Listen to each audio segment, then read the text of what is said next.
If you're a speaker builder and you're considering different types of crossovers, whether it's passive or active, this video is for you. I'm going to cover passive crossovers, active analog crossovers. We're going to take a look at digital IIR and linear phase FIR crossovers.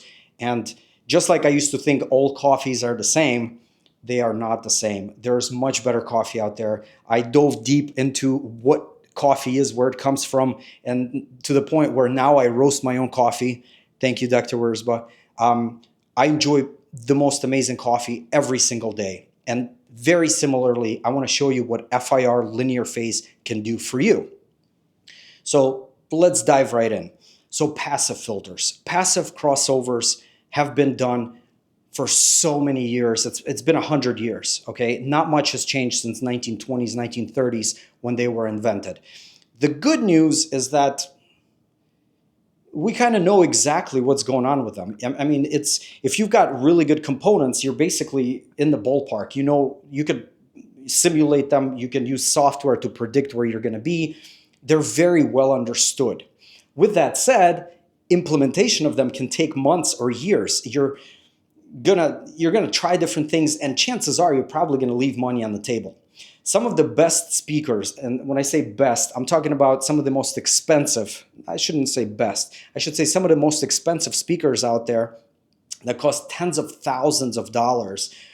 You're mostly paying not only for the parts and the assembly and the components, materials, you're paying for 6 months, a year out of the designer's life to build those crossovers. Sometimes they even sell the upgraded crossovers, okay? And these crossovers are basically somebody in there trying different capacitors, inductors, trying to do the trade-offs and all this and that. And chances are you still leaving money on the table because you can't do passive EQ per channel. You can't do passive time delay. You can't do linear phase. You're basically just stuck a century ago, okay? And it's got its place, and I commend the people that are doing it. Go for it. It's good education. I'm not against them. Do your thing. But then you're thinking, okay, well, what is a better way? You might think, okay, then maybe I'll go with analog active systems. That might make sense to you. I thought so for a while. About 10 years ago, I was like, oh, maybe I'll do that. The problem is it's basically a fool's errand. And I'm sorry if you're a manufacturer of analog passive, you should look into digital signal processing. It's the frontier. It's a fool's errand because basically let me first say the good news. The good news is that you can A/B faster. You can actually A/B, it's a little more fun too, because you can swap in different capacitors, inductors right on the breadboard. It's a little more fun from that perspective. However, the biggest downside is that you can't, I mean, you could, so if you have a digital source, you have digital music, okay, from your streaming service, and you bring in this digital music, you have to bring it into the analog world to have your analog crossover. So in that conversion, it's not ideal because you have a really good dynamic. You have to get that right. Let me just say, but you do have degradation in that realm. Now, if you have an analog signal coming in like from a vinyl and you get it into a digital system, that's fine, or you can make it fine, you can make it good if you treat it well and you can bring it in there. However, if you've got a digital signal already, you want to keep it digital. You want to keep it in the digital domain and do all the wonderful things DSP can do and amplify it, get it to analog. The very last thing, very last thing, you want to get it into analog. So there's that problem. Also, you can't add delay. It's very hard to add parametric EQ per channel. You could do it, but it adds a whole another level of complexity. Time delay, you need like a coil or these crates, these bucket chips that it's a whole thing. You don't want to do that. They're not very precise. So you get this bloated board with all sorts of noise coming in there.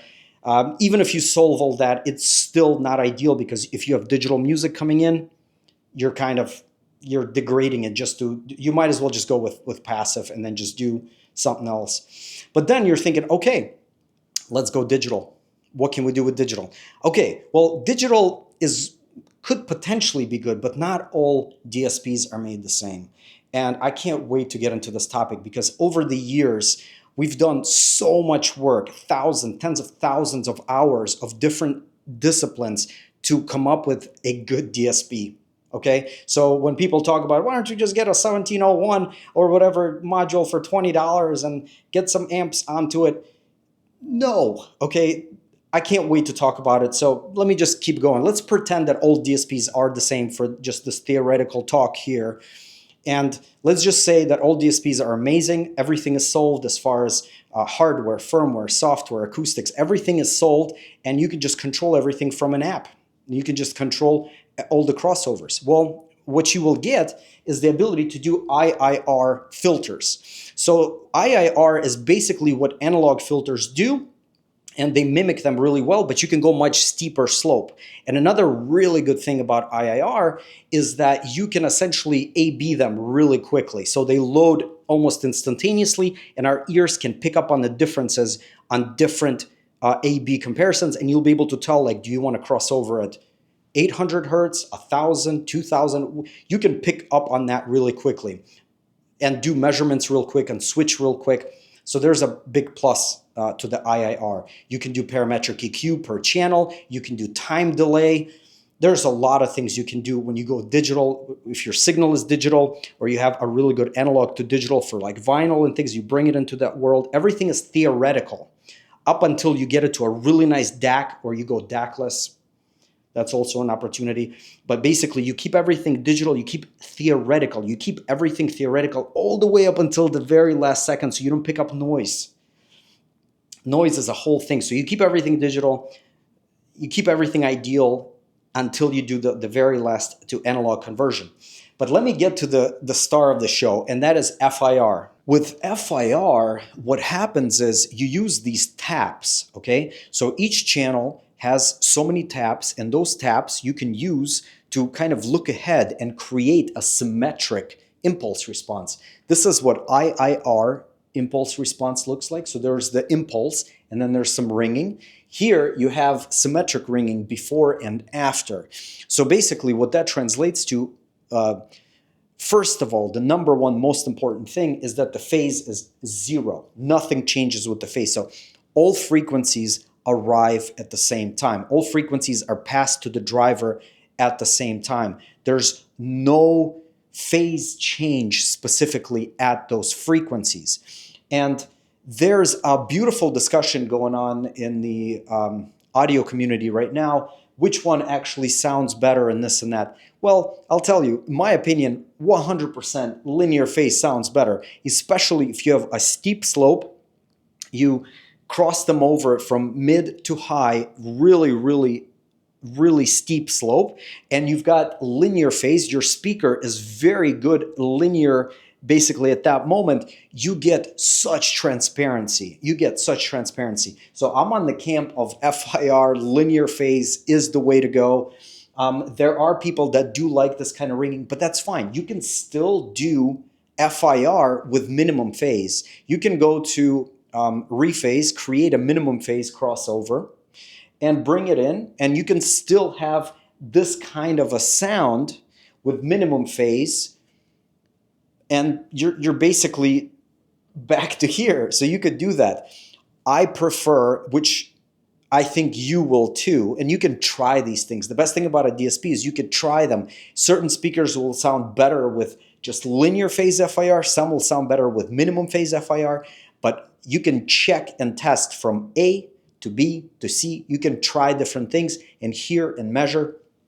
In my studies, in my measurements, in my understanding of everything, linear phase is the way to go, especially if you have like beryllium tweeters. You have really nice tweeters. You have a really nice, doesn't have to be beryllium. It could be, just really nice tweeters to mids. Linear phase is really good. As far as what I notice is the guitar, the acoustic guitar, when you pluck it with your fingers, you can hear that pluck, you can hear that dynamic, the transients are really good. So this is where I think linear phase shines absolutely the most. Here's the part that you have to take into consideration. First of all, not all DSPs are made the same. Not all algorithms are made the same. And the most important part, the drivers themselves are not all made the same. If your driver has a ton of issues, if your driver has nonlinear activity, if you measure it and it's got all sorts of phase issues without any crossover, you just run 20 to 20 kilohertz or whatever sweep, and you've got phase everywhere. It's like saying, you've got a canvas, a beautiful canvas that's got a ton of paint on it, also just smeared all over, and you add a line or you subtract a line. No one can tell because it's just a mess. Now, if you've got a linear driver in the passband where you're working, and you've got a clean, clear canvas, adding a line or subtracting a line will make a difference, especially at the crossover. Okay, and also the FIR situation, you can bring in different FIR filters from different programs, or in certain programs they will already build in these oh gosh, battery's dying. All right, real quick. You can bring in different algorithms, different slopes for your crossover. You can mess with the phase in a way where you can try to correct the phase using like rephase and things like that. But some of these programs have advanced crossovers, advanced phase correction. You can take it to a completely new level. So if you've got a really nice driver, if you already invested money in a really nice driver and you've got a measurement microphone, you could do amazing things and you will hear a difference. Okay? I can't wait to get into the weeds of why not all crossovers are made the same. But for now, let me just say this. Linear phase is where the phase is linear. At the point of crossover, there is no phase change, okay? Now, you could use something called the linearizer to take an IIR filter and linearize it using FIR to make it just like this. You could do that. But you could also just go straight with FIR, and at the moment of the crossover, you can have steep slope, you can have shallow slope, but the phase is going to be linear with FIR. It delays the entire signal, and it basically, it gives you no change at the moment of the crossover. That basically summarizes this video, but if you want to know the differences between the crossovers, what makes certain crossovers better versus others, if you want to know more about what makes a DSP good or bad and how we built the DSPs and how people implement DSPs, watch this next video. It should be somewhere here. It should be live by now. If it's not, subscribe and it'll be live soon. Thank you for watching. There's quite a bit more that I could cover, but this is the main thing. FIR is the future. It is the present. It will change the imaging game for you if you have really good drivers and a good DSP. Okay, talk to you soon. Leave your comments. Talk to you soon. Bye.